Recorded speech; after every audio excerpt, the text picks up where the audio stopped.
Hey, how's it going, guys?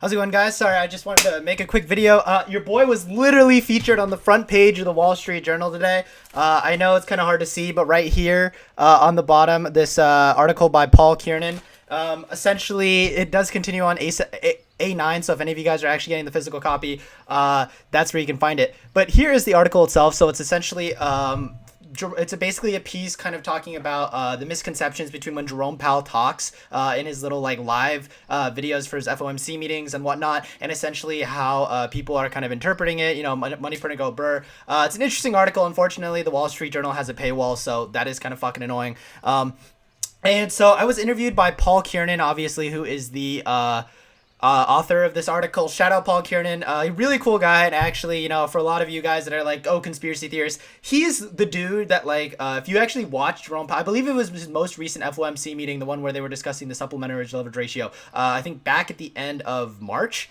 Paul Kiernan was actually one of the reporters that like interviewed Jerome Powell to his face and asked him this question directly. So he is very close to the source. He is, I guess, from that perspective, you could say he's kind of a high-ranking Federal Reserve monetary policy commentator. And so when he writes these articles, a lot of them end up making the front page. I thought it was really crazy. So how this dude found me, he actually found me through my YouTube channel. And I just want to give a quick shout out for my first 100 subscribers, 110 subscribers, wherever I'm at right now. You know, my YouTube channel may not be the biggest, it may not be the flashiest and whatever.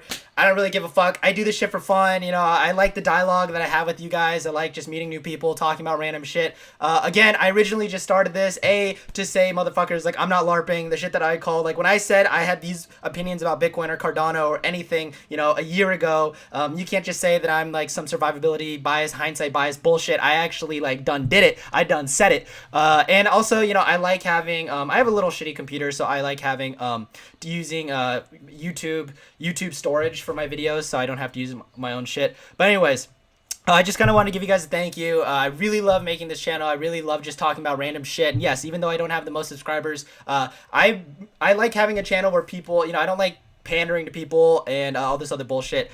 But again, I just want to thank you guys. I know I was meaning to do a thank you video once I reached my first 100 subscribers. Thank you for everyone along the way. You know, it was a really good time. Hopefully, you know, we could keep the ball rolling. But anyways, back to like the article.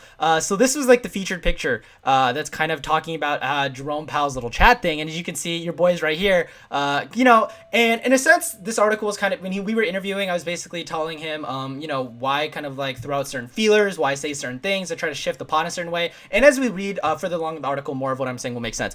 So just a couple comments. And I think it's pretty funny that these are the quotes that they decided to actually immortalize in the Wall Street Journal.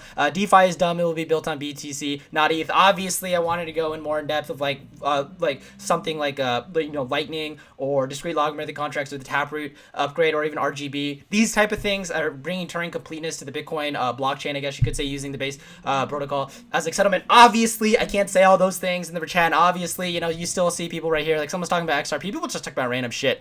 And you know, I also said they can't kill Bitcoin, but I do think that it will be made illegal in America soon. I mean, honestly, I stand by both of those things. I don't really know if they're 100%. Obviously, we live in a world of probabilistic outcomes. Life is just, I guess, ever-shifting probability fields. However, I really think that those are, you know, decent. They fairly represent my opinions to a degree, and I'm really glad that those were immortalized. I mean, on the off chance that that actually does, either of those things do end up becoming true, I'm gonna look like a goddamn fucking genius. Like, I'm fucking quoted on the front page of the Wall Street Journal saying this shit. Like, I don't know. I just think it's motherfucking hilarious.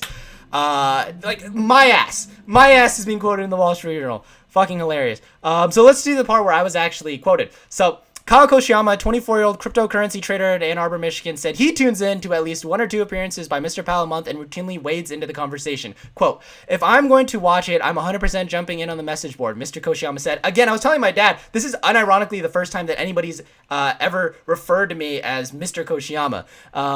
I'm trying to throw feelers out and see what people think about certain asset classes or what the general sentiment regarding any specific thing Powell was talking about. So again, this is kind of stirring the pot. And when I was talking about this originally with Paul Kiernan, I was talking about some forms volatility trading strategy with gold, essentially where you're trying to find the discrepancies between what is kind of the understanding of the market in terms of how they're viewing inflation versus like how kind of the fundamental underlying price discovery mechanisms of gold, and you can factor those in as features in some sort of implied volatility trading strategy. That was kind of what I was talking about, Paul Kiernan in general. I'm a little sad that didn't make the front page, but I guess it's not the sexiest thing to talk about. And so he described the chats as an intellectual king of the hill in which certain participants try to drive the direction of the conversation. And again, I was trying to say that, like, a lot of people are trying to push it one way or another, trying to like form a narrative, and obviously it kind of comes down to whoever's talking on top is usually the one that kind of gets their voice. They're the one that kind of actually ends up pushing the conversation in a certain way.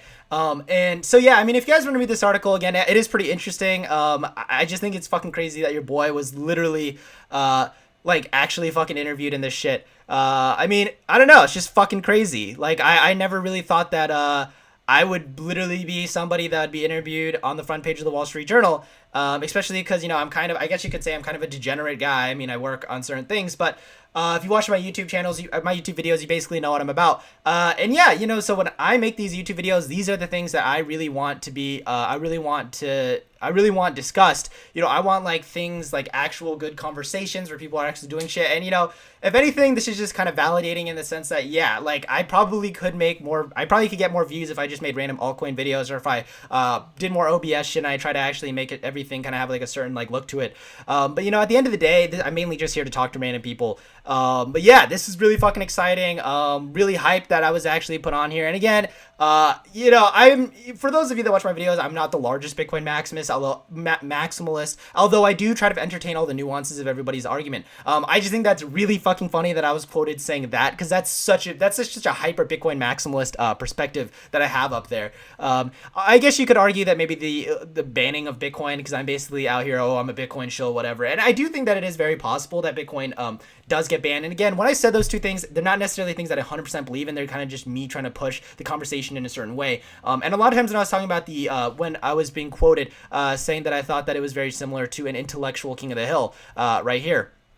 I actually do stand by that, in the sense that when you are talking on these forums, a lot of times, like, somebody is going to try to push their agenda, and they're going to be talking about, look, XRP is great, and then you basically just drop something about XRP's consensus protocols, or they're just like, well, DeFi is great, and then you basically drop something down with the inefficiencies of it, and they're like, well, this can never be built on Bitcoin, and then you start talking about discrete logarithmic contracts, or you start talking about how federated oracle system can theoretically be integrated onto something like Bitcoin, and other things. And I don't even want to get down the route of like Turing completeness and all that bullshit, but anyways, that is kind of like the technical jargon that you really need to kind of like bait and switch your opponents. It's like you bait them into going a certain way, you pull it out for under them. Now you basically control the narrative. Now you can see what people want. If you wanted to use that from some form of feature engineering, which I think a lot of times when you're actually entering something like the Wall Street, like what I was talking with Paul Kiernan about, was that a lot of times what I'm using this for is that I'm kind of trying to play mind games in the market, right? You're trying to bait, because if you're trying to create a behavioral strategy, a swing trading strategy, whatever kind of strategy, whatever time frame duration you're really trading over, getting inside of people's heads to actually what they're thinking about is very crucial, right? But also, like, the discrepancies are very important, because for something like implied volatility, that can really be your bread and butter, can really make or break your strategy.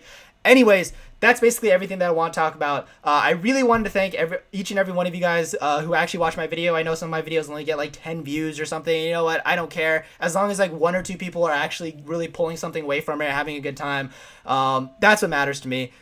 So again, thank you guys all for tuning in. I mean, for all 110 of you that have subscribed, I wouldn't be here without you. I'm just really grateful. I'm just honestly kind of shocked that you motherfuckers are honestly willing to sign in and just watch me rant